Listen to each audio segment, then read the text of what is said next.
Welcome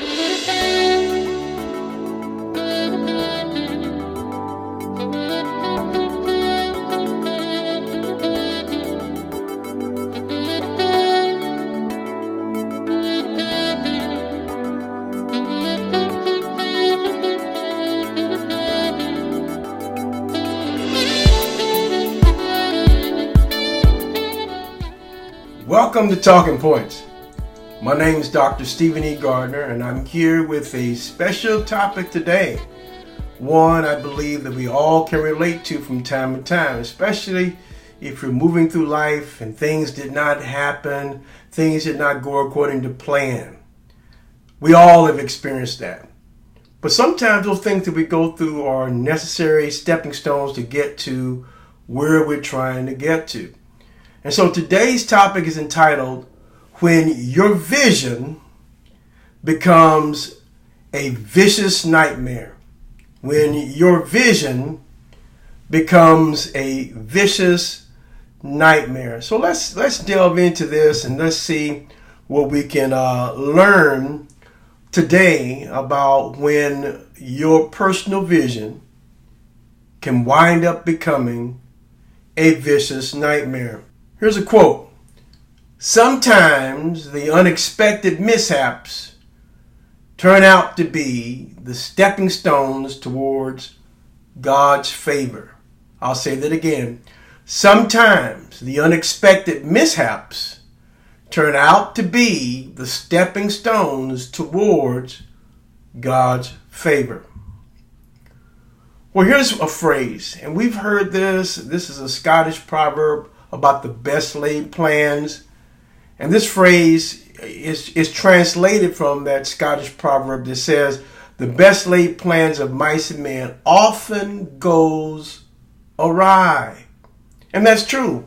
Sometimes the best laid out plans that you can construct, that you can move forward in, that you can put forth, and everything is worked out just fine. Sometimes even those plans can go awry, whether you're in business or whether you're in ministry or whether it's your personal life or whether it's something else.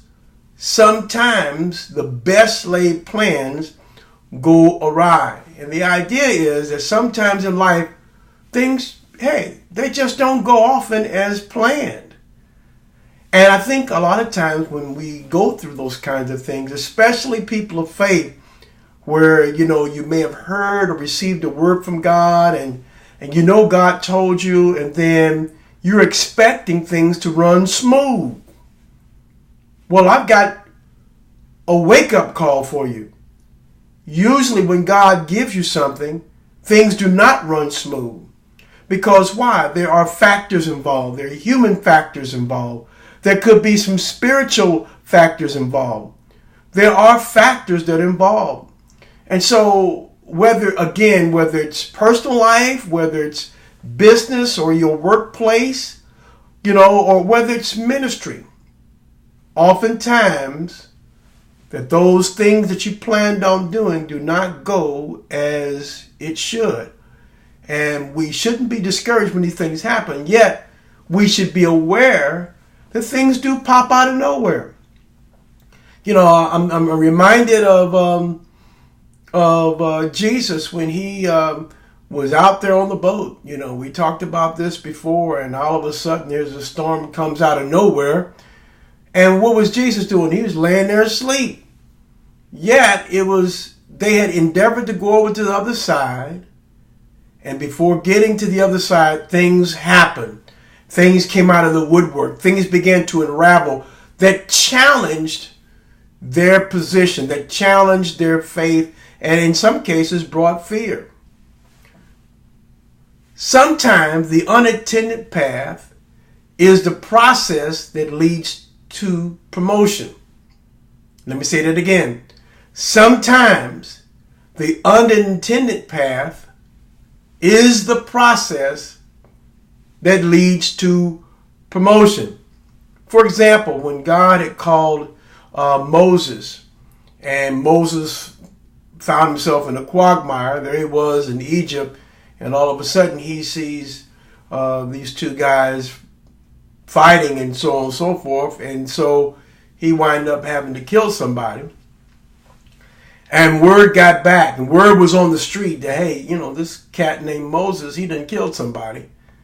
And so when he tried to correct somebody else, they brought this up, and Moses had to basically run for his life. Now here's a man that has a call of God upon his life. He had heard what God wanted him to do. Now he has to run for his life. The unexpected happened. He found himself in a situation, and now he has to run for his life. And so it was while he was on the backside of the desert that he really learned how to be a shepherd. In order to shepherd people, sometimes God had to put you in a situation where you learn to shepherd things of a lesser meaning or a lesser value. And so he shepherded sheep, and then 40 years later, God calls him out of the burning bush and said, look, I want you to go back. And out of his resistance, he said, look, I can't talk, but God said, I got that covered. But when he did go back, he did fulfill the thing that God wanted him to do. And so sometimes the process, the unintended path, is a process that leads to promotion.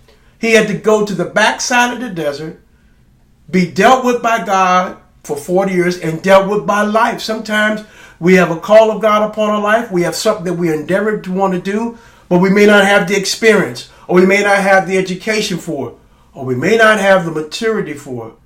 But that path, that unintended path, can be the process that leads to promotion. One of my associate pastors in my church said this, and I'm going to give him credit. And he says, always remember the path from point A to point B is never a straight line. And, that may have been quoted somewhere else, but just the idea, stop and think about this for a moment. Here's point A, here's point B.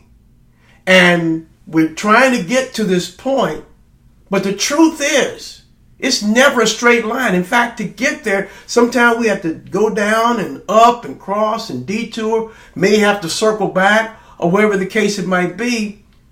But it's never a straight line. And the thing about it is that to get to point B, or the person endeavoring to get to point B, that encounters those detours, that encounters those delays, that encounters those episodes by which you may have to turn around and start again, or scrap that idea and come up with another laid plan.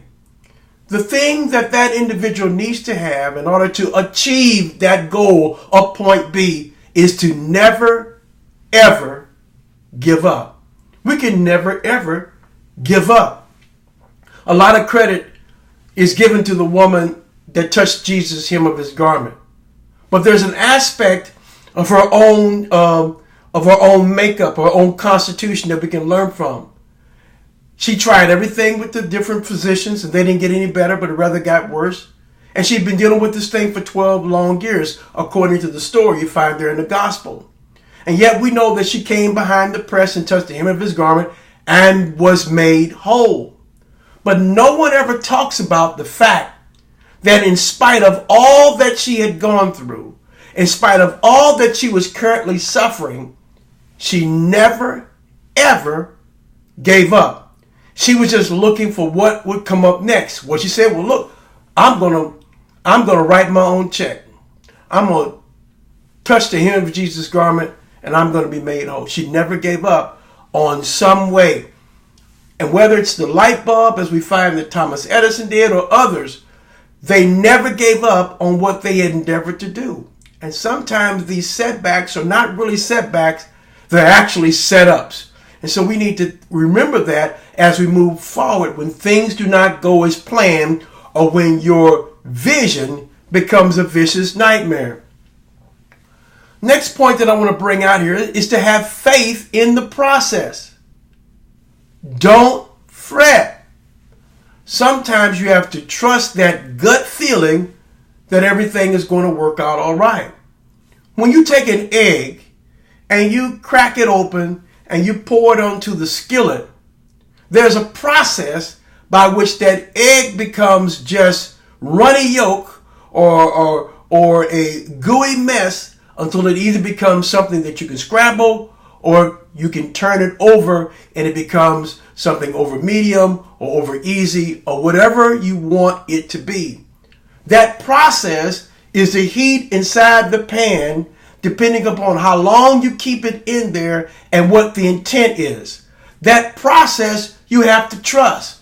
And so in life, when we're trying to get to the next point, when we're trying to get to that place of promotion, when we're trying to get to what we have already laid out, and this failed, just because it failed does not mean that you're a failure. Have faith in the process. Get back in the game, get your mind set forward, and move forward. Don't fret. And sometimes you just got to trust that gut feeling that you have, that everything is going to work out just fine. Here's another quote. Sometimes a God said will get you into man trouble. Let me say that again. And here I'm speaking to people of faith that believe that God does still speak. Sometimes what God says to you can get you into man trouble. Here's a point that I want you to remember today. Hear what I said? Here is a point that I want you to remember today. No matter how excited you are about your story, and no matter how excited you are about something that you believe or something that you know that God wants you to do, let me tell you something. Tell your story only to people you trust.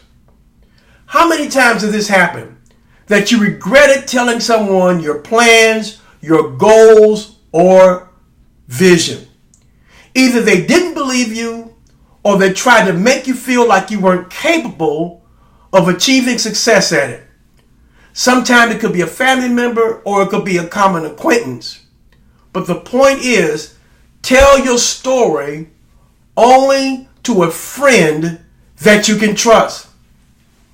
Another reason why you tell your story to only people that you can trust, because of this. Not everyone has your best interest in mind. Choose wisely to whom you disclose your intimate plans. Everybody don't care about, your intimate plans. Everyone doesn't care about or have your best interest in mind. There are some people out there, believe it or not, that are really envious of you. They're really jealous of you. They really, don't like your progress.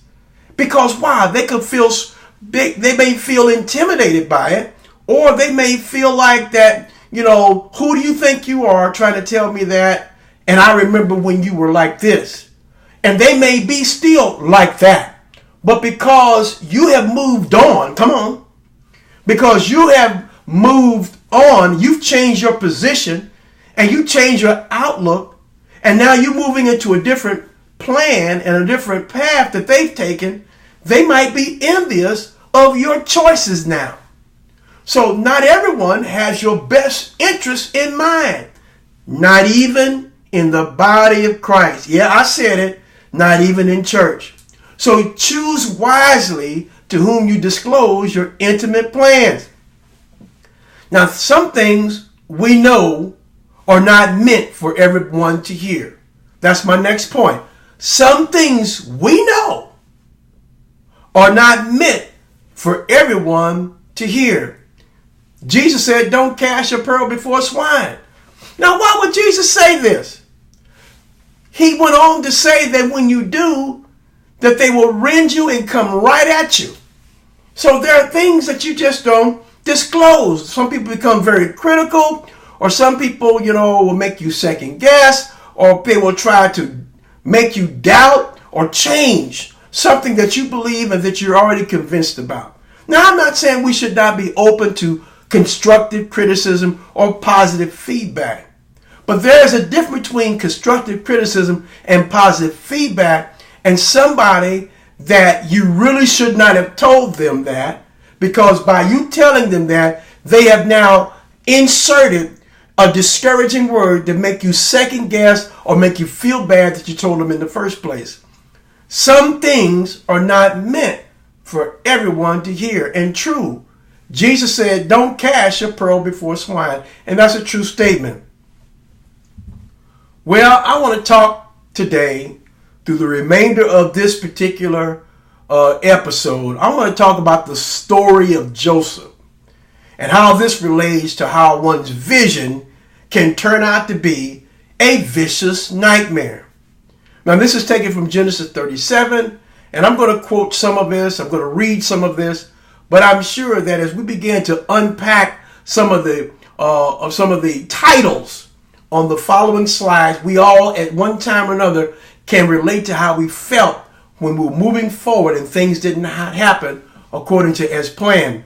So in Genesis 37, it starts out by saying, Joseph, being 17 years old, was shepherding the flock with his brothers. He was an helper to the sons of Bilhah and Zilpah, his father's wives. And Joseph brought a bad report to them, to their father. Now Israel loved Joseph more than any of his children. So there's a problem right there. He was being set up, not because he was a son of his old age, and he had made him a long robe with sleeves. But when his brothers saw that their father loved him more than all of the brothers, they hated him and could not speak peaceably to him. So there was already some contention. There was always some issues. There was already some family drama that was occurring. Now the father had caused this by showing more favor to this particular son. Why? Because this was a son of his old age. I mean, he was really proud of having a son at the age that he had. But then in verse 5, we find something out here about this Joseph. He's a young boy. He's 17 years old. And we find here it says, once Joseph had a dream. And when he had told it to his brothers, they hated him even the more. Now, they already don't like him. Now they hate him more because he's sharing this particular dream. Well, let's unpack this dream. And he said to them, listen to this dream that I dreamed. There we were, binding sheaves in the field. Suddenly my sheaf rose and stood upright. Then your sheaves gathered around it and bowed down to my sheep. Now his brother said to him, are you indeed to reign over us? Are you indeed to have dominion over us? So they hated him even more because of his dreams and his words. Now they didn't like him in the first place. Now his dreams and his words are getting this youngster in trouble. And then he had another dream. And he told his brother, saying, look, I have another dream. The sun, the moon, and the 11 stars were bowing down to me. But when he had told it to his father and to his brothers, his father rebuked him, and said to him, what kind of dream is that you have had? Shall we indeed come, I and your mother and your brothers, and bow to the ground before you? So his brothers were jealous of him. But his father kept the matter in mind. Well, let's begin to look at this story of Joseph. Let's see how his story played out. Let's see how his vision turned into a vicious nightmare. Well, I didn't see that coming. Have you ever said that? Let's look at Joseph. So Joseph went after his brothers and found them at Dothan. They saw him from a distance, and before he came near to them, they conspired to kill him. They said one to another, here comes the dreamer. Come on now. Let us kill him and throw him into the pits. Then we shall say that a wild animal has devoured him, and we shall see what shall become of his dreams. But Reuben, when he heard it, he delivered him out of their hands, saying, let us not take his life. But what they decided to do instead, they threw him into a pit and sold him to the Ishmaelites for 20 pieces of silver. And they took him to Egypt. Well, Joseph didn't see that coming. Joseph didn't imagine that his own flesh and blood was going to have him committed to prison or put into a position to where he was sold into slavery. That didn't even cross his mind. Have you ever had something to happen? Maybe not exactly like what Joseph had, but I'm sure you've had something that you have believed in, something that you have trusted for, something that you had endeavored to accomplish, and then all of a sudden something pops up that's unplanned and you're unprepared for. And did you say, well, I didn't see that coming? Next thing we find here is a statement that we probably all have made or heard others say. You've got to be kidding me. Here we find the story of Joseph. It led him to Potiphar's house. And here we find, something that a form of injustice, as it were, where someone has lied on him. And so what we have here, beginning in verse 36, it says, meanwhile, the Midianites had sold Joseph into Egypt to Potiphar, one of Pharaoh's officials, the captain of the guard. Now Joseph was taken down to Egypt, and Potiphar, an officer of Pharaoh, the captain of the guard, an Egyptian, bought him from the Ishmaelites who had brought him down there. And while he was in Potiphar's house, guess what happened? The Lord was with Joseph, and he became a successful man. He was in the house of his Egyptian master, and his master saw that the Lord was with him, and the Lord caused all that he did to prosper in his hand. That's Genesis 39, verses 1 through 3. Now Joseph, let's see how the story plays out even further. Now Joseph was a handsome and good looking. And this is what happened. And after a time, Potiphar's wife, or the master's wife, she started eyeing him. She cast her eyes on Joseph and said, come on, lie with me outside. And so she kept pressuring him and kept pressuring him, even to the point that one day that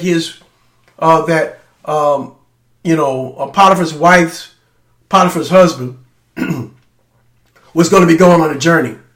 And she kept pressuring him up to that day. And now that he's gone on this journey, now she began to make her move. But in all the moves that Potiphar's wife made on Joseph, he maintained his integrity. Sometimes the pressure to do the things you shouldn't do, guess what? It's a part of the process. The pressure to do the things that you shouldn't do, or to take a shortcut, or to compromise. That kind of pressure is part of the process. And in this case, Joseph maintained his integrity. But specifically what happened, the master of the house was angered because his wife lied about Joseph. I think that's the worst thing that anyone can experience, is for someone to outright lie on you. And let alone it be somebody in church, or let alone it be some trusted or some supposed trusted friend, to actually outright lie. You talk about that kind of distrust. And in this case, he was being set up. And so, because he would not yield to her wishes. So she lied on him. She lied because he chose not to lie. And what happened, Potiphar had him thrown in prison. And he didn't do anything wrong except to maintain his integrity and follow through to do what was right in the eyes of God and also in the eyes of his master. And so now he's in prison. But guess what? But the Lord was with Joseph and showed him steadfast love, and he gave him favor in the sight of the chief jailer. So when he was in Potiphar's house, the Lord was with him and blessed the work of his hand. Now he's here in prison. And God was still with Joseph even in the midst of that which was uncomfortable. And that's a point that I want to make. That there are some things in life that are outside the comfort zone. That we may not necessarily like the process of what we're going through outside of our zone of comfort. But God is even with us when we are in uncomfortable places or in positions that we really don't want to be in. He's still with us, and guess what? He loves us and he'll favor us even in that situation. And so this is what happened. There were two prisoners that were also there in prison with him. And one was the chief cupbearer and the other was the chief baker. And they were the chief cupbearer and baker to Pharaoh. And somehow Pharaoh had become displeased with them and threw them in prison. And each of these men had dreams, and Joseph interpreted their dreams and said this to them: "But remember me when it is well with you. Please do me the kindness to make mention to me to Pharaoh, and so get me out of this place. For in fact, I was stolen out of the land of the Hebrews. And here also I have done nothing that should have put me into the dungeon." And guess what happened? They forgot about him. In fact, the baker wound up getting hanged. And it's just getting out of here is taking longer than he thought.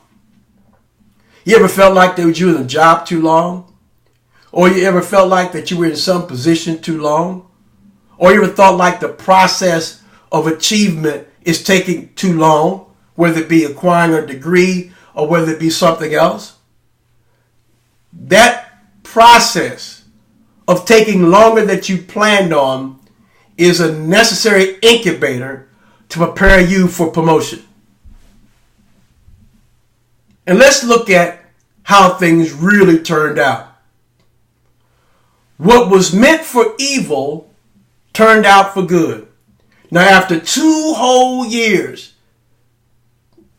Joseph's still in prison.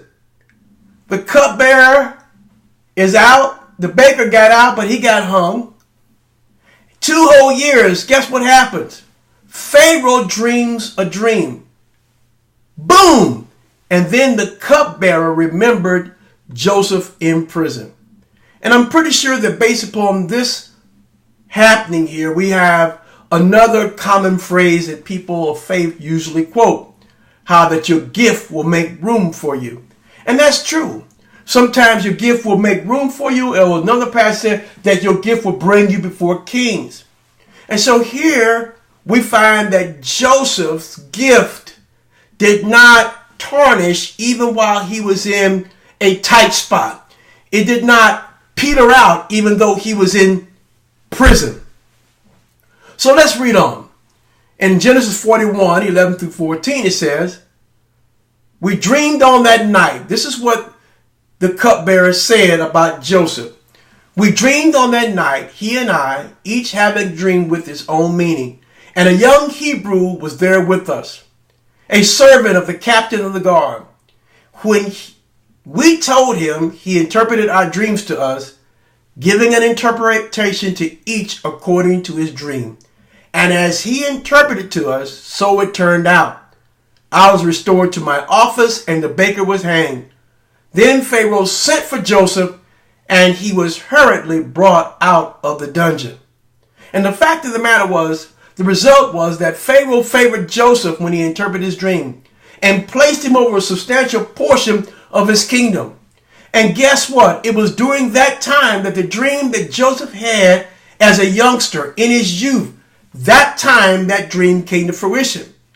When his brethren were in famine, he was promoted to a position that, guess what? That enabled him to provide for his brothers. And we know the story, how it ends up, how he hides out and doesn't disclose that he was their brother, but eventually he breaks. And he says to them, what you meant for evil was turned out for good. And so here, that dream that he had and the process of having been, sold into slavery, thrown into prison, lied upon by Potiphar. All of that was necessary to just get him into a position. Those were stepping stones that he had to actually, go through just to get to that which is promised. So to wrap this up today, I want to just mention a few takeaways that we should be able to bring home to our own life, when sometimes it feels like that your vision has turned to a vicious nightmare. Point number one, sometimes we have to learn to keep our mouths shut. What you're saying is not meant for everyone's ears. Some things you just got to keep hid in your heart, not to let anybody know. Number two, some divine revelations are only meant for your ears. Just because God told you something doesn't mean that you have to get on a platform and announce it to everybody. Some things God is only talking to you and to you alone, and is not to be shared with anyone else. Thirdly, some visions have an appointed time frame. A time frame on it that's reserved for some time in the future. Just because God told you something last week doesn't mean that it's going to happen this week. Some of God's promises have a built-in process designed to mature and prune us before we're capable of bearing the fruit intended. Some of God's promises, and we see that here in the life of Joseph, have a built-in process that's designed to mature him. But when he had that vision, he was immature. Probably was flaunting around saying, look what God told me. And pruned. Was he not pruned in prison? Sometimes we have to go through a tight spot to prune us out. All of that was essential just before he would be capable of bearing the intended fruit. And here are the last points that I want to make. Never, ever give up on your dreams. No matter what you believe, no matter what you have devised, or no matter what God has said, don't ever give up on it. Hold on to it with dear life. Nurture it. Hide it in a tight spot. Put it into a place where you can incubate over it in time and pray to God, oh Lord, whatever it is that I've got to do to achieve what it is that I want to do or believe for, I'm ready for. Next, somebody will discover your gift. People will find out what it is that they need to find out about you. So you don't have to go around and announce that I have this gift. Announce that I've got this calling. Announce that I got this anointing. Just do the anointing. Do the calling. Do the gift, and somebody's going to discover you.